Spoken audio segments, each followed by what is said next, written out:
All right, time to polish our dashboard. And no, we are not talking about cars. No. In fact, we're talking about the dashboard on Michael's touchscreen. Michael Marilia, you have been keeping an eye on all the facts and the figures as they trickle in. Yep. What are we seeing? Yeah, absolutely. We just want to wrap it up as we get closer and closer to the end of the day. So the ANC sitting just under 58%, guys. The Eastern Cape, the ANC, of course, having a stronghold in this particular province, although it has lost roughly 2 percentage points compared to 2014.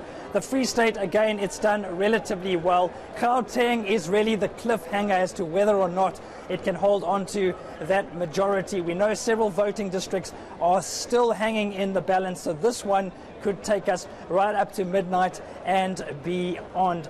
Very quickly, KwaZulu-Natal, of course, is perhaps the most concerning story of all for the ANC. It's lost roughly 10 percentage points over the last 5 years. And important to note as well, it is the second biggest province in terms of voters. So the ANC perhaps having to do some introspection, guys, over the next 5 years, with results at this stage looking a little bit concerning given where it's been in the past. Michael, in stark contrast to KwaZulu-Natal, talk to us about Limpopo, which is the ANC's strongest province. Yeah, absolutely. And this is the province, of course, where Cyril Ramaphosa hails from. 75%, although it's been strong only, it has actually declined by quite a few percentage points as well. And if you go all the way back to 1999, in fact, the ANC getting almost 90% of the vote in Limpopo. And Mpumalanga is another province where it's done particularly well, although this year it's lost almost 8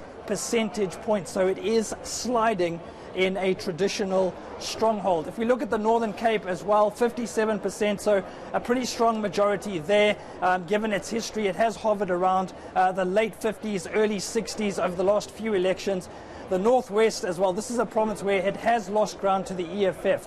The EFF making up about 18% of the vote this year, much of that coming at the cost of the ANC. And finally, amidst all this black, green and yellow, we have the blue sprinkling in the Western Cape. The DA again controlling the province, but it lost 4 percentage points in 2019 compared to 2014. It's extremely exciting. We've got about 98% of the vote counted. As they say in the Eastern Cape, ixesha lifikile.